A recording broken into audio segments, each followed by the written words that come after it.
साथियों नमस्कार। लगभग 20 दिन पहले चीनी का रेट क्या था? 20 दिन पहले चीनी का रेट था लगभग 43-45 या ज्यादा से ज्यादा 46 रुपए। लेकिन अब 20 दिन के बाद चीनी का रेट कितना हो गया? 62 से लेकर 65 रुपए। 20 रुपए बढ़ चुका है। और 20 रुपए क्यों बढ़ा है, इसका जवाब कोई देगा क्या? क्योंकि जवाब देने के लिए तो संसद में जिनकी जिम्मेदारी है वो संसद में होते हुए सदन में नहीं आए।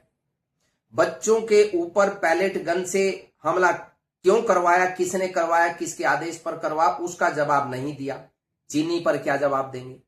एक वो नितिन गडकरी थे जो इस दुनिया के, इस ब्रह्मांड के सबसे विद्वान अपने आप को बताते थे।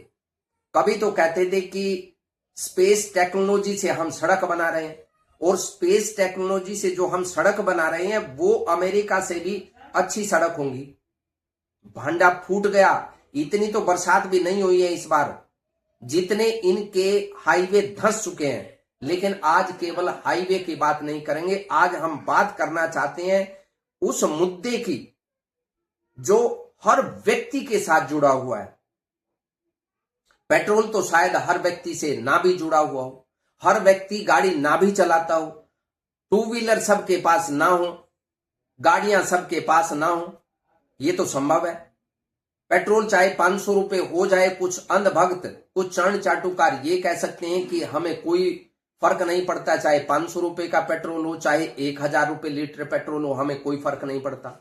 पेट्रोल में चाहे कुछ भी मिला दे, हमें कोई फर्क नहीं पड़ता, लेकिन वोट हम इन्हीं को देंगे। अब भी कुछ लोग, जाहिल लोग, ये जरूर कहेंगे कि कुछ भी हो जाए लेकिन वोट तो हम इन्हीं को देंगे, बनेगा तो यही।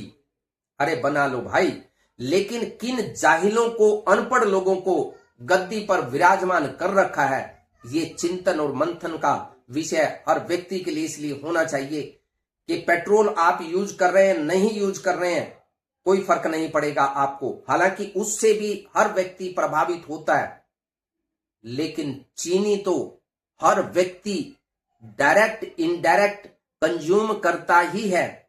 भले ही आप चाय नहीं पी रहे हैं, कुछ ना कुछ तो मीठा खाते ही होंगे। इसका असर आपके जीवन पर, आपके परिवार पर और आपके आने वाले भविष्य पर 100% पड़ेगा।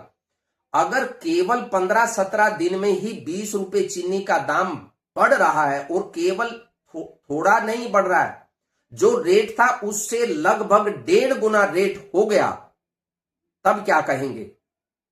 अब महंगाई डायन खावत जात है।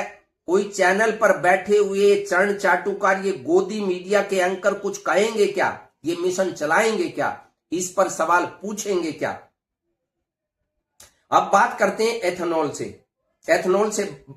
इथेनॉल मिलाकर के जो पेट्रोल ये बेच रहे हैं 20% इथेनॉल मिलाकर दावा क्या किया गया था?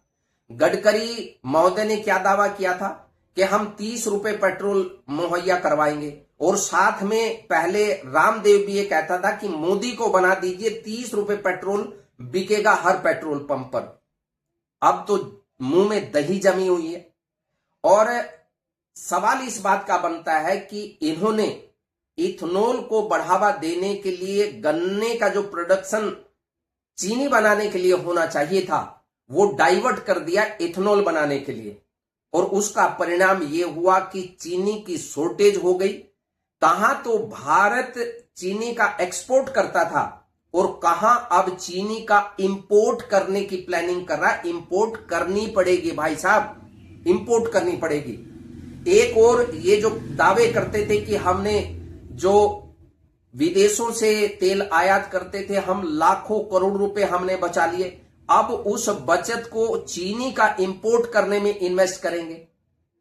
इथेनॉल बनाने के लिए दूसरा मक्का यूज होता है। जिस एरिया में मक्का सबसे ज्यादा बिजाई होती थी उसका क्षेत्रफल और ज्यादा मक्के के लिए बढ़ गया, क्योंकि किसानों ने सोचा कि क्यों ना इसका बेनिफिट उठाया जाए। और उसका परिणाम यह हुआ कि दलहन, दालों की कमी हो गई और दालों का इंपोर्ट भी अब और ज्यादा करना पड़ेगा। इसलिए हम ये कह रहे हैं कि किन अनपढ़ों को, जाहिलों को सत्ता पर बिठा दिया जो सीधे तौर पर आम जनता को मारने का काम करते हैं। यानी पेट्रोल भी महंगा लेंगे, मिलावटी पेट्रोल महंगा लेंगे, उसके बाद जो गाड़ियों की एवरेज है वो भी कम आएगी, उसके साथ साथ गाड़ियां झटके मारेंगी, गाड़ियां खराब होंगी, प्रभावित होंगी, इनको कोई फर्क नहीं पड़ता। लेकिन दूसरी ओर इसका साइड इफेक्ट ये देखिए कि 20 दिन में, 17 दिन में या 20 दिन में चीनी के दाम 45 रुपए से लेकर के अब 65 रुपए हो चले हैं। चीनी भी महंगी खरीदेंगे, दाल भी महंगी खरीदेंगे, तेल भी महंगी खरीदेंगे, और इस महंगे प्रधानमंत्री को ढोएंगे भी हम ही 8,000 करोड़ के जहाज में बिठा करके इनकी रैलियां भी करवाएंगे, विश्व भ्रमण भी करवाएंगे, जयकारा भी लगाएंगे। लगाते रहिए भाई, क्योंकि देश की बर्बादी में केवल यही जिम्मेदार नहीं है जो इनके चरण चाटुकार हैं, वो बराबर के हिस्सेदार हैं। क्योंकि बर्बादी केवल एक व्यक्ति से नहीं आती, उनका एक गिरोह होता है जो एजेंडा सेट करता है। लेकिन इस बार देश की जेनजी ने, देश के अल्फा ने इनको, जो राजीव गांधी कहते थे कि नानी याद दिला देंगे, इनको नानी याद दिला दी है। और अब इनको ना निगलते बनता है ना उगलते बनता है। इसलिए तो इनके जो आर्थिक सलाहकार हैं उनके माध्यम से लेख लिखवा रही हैं कि अब E20 से बहुत खतरे हैं। गाड़ियां तो 8 करोड़ प्रभावित हैं ही हैं, वो 8 करोड़ गाड़ियां प्रभावित नहीं है, 8 करोड़ परिवार प्रभावित हैं। इसके साथ साथ ये जो सरेंडर है, सरेंडर करने के फिराक में इसलिए कि डायरेक्ट कहेंगे तो सीधे तौर पर ये होगा सरेंडर कर दिया, लेकिन वो भूमिका तैयार करवाई गई। अदरवाइज आर्थिक सलाहकार की हिम्मत नहीं है सरकार के खिलाफ लेख लिखने की, ये कहने की कि इससे बर्बादी आएगी, 8 करोड़ व्हीकल प्रभावित हैं और इसे वापस लिया जाना चाहिए। ये बिना किसी देरी के वापस लिया जाना चाहिए।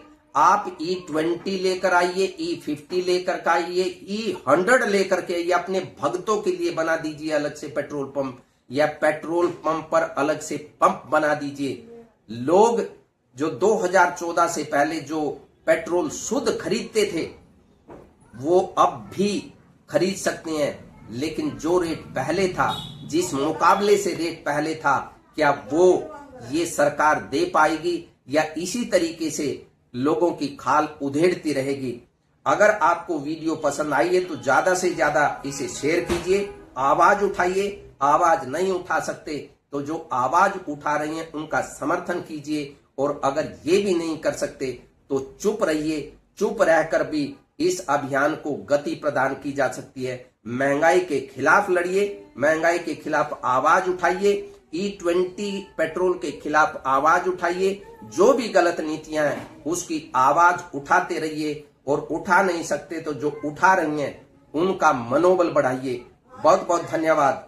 जय हिंद, वंदे मातरम।